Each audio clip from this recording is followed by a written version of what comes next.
Bismillahirrahmanirrahim. Assalamualaikum warahmatullahi wabarakatuh. Alhamdulillahi rabbil alamin wa bihi nasta'inu ala umuri dunya waddin. Sallallahu ala sayyidina Muhammadin khatamin nabiyyin wa ala alihi wa sahbihi ajma'in. Amma ba'du. Ma'asyiral hadirin wal hadirat, mustami'in mustami'at yang dirahmati, yang diberkahi insyaallah oleh Allah Subhanahu wa taala. Alhamdulillah, mudah-mudahan kita semua dalam keadaan sehat walafiat sehingga kita mampu untuk melaksanakan ibadah puasa yang telah diwajibkan oleh Allah Subhanahu wa taala di bulan suci Ramadan tahun ini. Amin ya rabbal alamin. Ma'asyiral hadirin wal hadirat, kembali ke cerita kita kemarin atau di episode sebelumnya, bahwasanya Allah Subhanahu wa taala jika menginginkan sesuatu pasti Allah siapkan penyebabnya.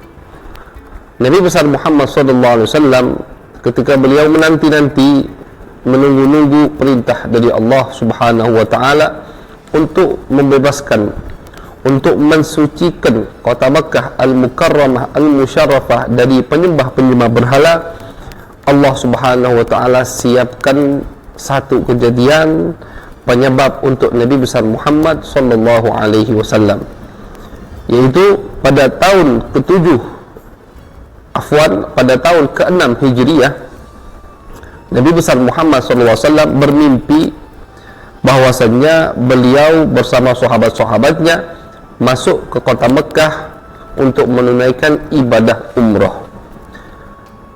Nabi besar Muhammad meyakini bahwasannya itu adalah wahyu dari Allah Subhanahu wa taala, karena para anbiya tidak mungkin mimpi dan mimpinya dari setan. Para utusan Allah, para anbiya, jikalau mereka melihat satu mimpi, berarti mimpi tersebut adalah wahyu perintah dari Allah Subhanahu wa taala. Dengan bukti diceritakan di dalam Al-Quran ketika Nabi Ibrahim mengatakan kepada anaknya, "Ya bunai, inni ara fil manami anni azbahuk." Wahai anakku, aku melihat di mimpi aku menyembelihmu. Kalau mimpi para nabi bukan wahyu dari Allah, tidak mungkin Nabi Ibrahim ingin menyembelih anaknya cuman karena mimpi. Tapi karena mimpi para utusan Allah adalah wahyu, maka dari itu Nabi Ibrahim mengatakan kepada putranya Ismail, "Aku semalam bermimpi menyembelihmu." Artinya itu perintah dari Allah. Nabi Ismail menjawab, anak yang soleh, jawaban juga memuaskan ayahnya. "Wahai ayahku, lakukan apa yang diperintahkan oleh Allah." Karena Nabi Ismail pun juga tahu bahwasanya ayahnya adalah Nabi, dan Nabi kalau sudah mimpi berarti itu adalah wahyu dari Allah Subhanahu wa taala. Karena mimpinya para anbiya dijaga oleh Allah untuk dirasuki oleh setan. Berbeda dengan mimpinya kita. Zaman sekarang kalau ada orang yang mimpi menyembelih anaknya, ya, tidak boleh bangun langsung dia sembelih anaknya. Yang ingin mengikuti Nabi Ibrahim, tidak, karena pasti itu dari setan. Kalau Nabi Ibrahim pasti itu dari Ar-Rahman, dari Allah Subhanahu wa taala. Dikarenakan itu Nabi besar Muhammad SAW ketika beliau bangun di pagi hari, beliau memberitahukan kepada sahabat-sahabat, "Ayo siap-siap untuk umrah. Aku semalam mimpi wahyu dari Allah, kita umrah." Sahabat senang, wabil khusus al-muhajirun, orang-orang yang hijrah, yang meninggalkan kota mereka, yang meninggalkan tanah air mereka, Mekah, senang. Sudah 6 tahun mereka tidak kembali ke Mekah.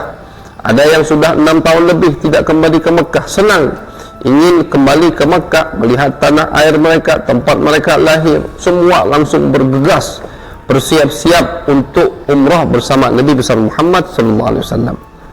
Keluarlah Nabi mu'tamiran, sudah menggunakan ihram, sudah niat ihram ketika sudah menggunakan ihram dengan sahabat-sahabat Nabi besar Muhammad SAW. Karena Nabi dengan sahabat jumlahnya banyak, kurang lebih saat itu hampir 2000, maka perjalanan pasukan hampir 2000 ini terdengarlah kepada orang Mekah, sampai kabar ini ke orang Mekah, sehingga ketika Nabi sampai di Hudaybiyah, itu tempat ngambil mikot kalau sekarang, ya, di Hudaybiyah luar tanah haram. Ketika Nabi sampai di Hudaybiyah, Nabi berkemah di situ dicegat oleh orang-orang Mekah karena masih ada permusuhan antara mereka terhadap Nabi besar Muhammad SAW. Mereka mengatakan, wahai Muhammad, demi Allah kau tidak akan bisa masuk Mekah, karena mereka gengsi, merasa malu. Apa kata orang lain nanti kalau Muhammad masuk kota Mekah dan kami tidak melawan? Akhirnya mereka mencegat Nabi besar Muhammad SAW agar tidak masuk ke kota Mekah. Disitulah terjadi permusyawarahan, terjadi saling mengirim utusan dari Nabi ke orang Mekah dan dari orang Mekah ke Nabi Muhammad SAW. Karena sekali lagi, ma'asyarul hadirin wal hadirat, Nabi Muhammad SAW itu adalah utusan Allah Subhanahu wa Ta'ala, tidak kecuali atas perintah wahyu Allah Subhanahu wa Ta'ala.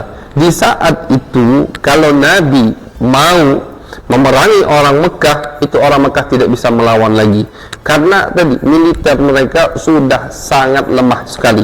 Sedangkan Nabi hampir 2000 pasukan dibawa oleh Nabi besar Muhammad SAW. Tapi karena beliau adalah utusan Allah, beliau melakukan hal-hal yang diwahyukan, yang diperintahkan oleh Allah Subhanahu wa Ta'ala. Akhirnya ketika itu Nabi sudah umrah, sudah niat umrah, sudah mu'tamir, ya, saling ngirim utusan, ya, untuk sampai ke satu titik persamaan, ya, atau perdamaian. Sampailah ke satu titik perdamaian. Apa itu? Yaitu termasuk salah satu perjanjian yang diresmikan di perdamaian Hudaybiyah.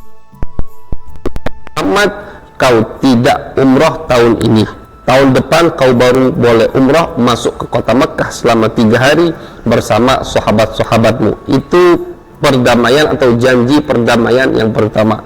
Yang kedua, wahai Muhammad, kita selama 10 tahun genjatan senjata, tidak saling menyerang satu sama lain selama 10 tahun.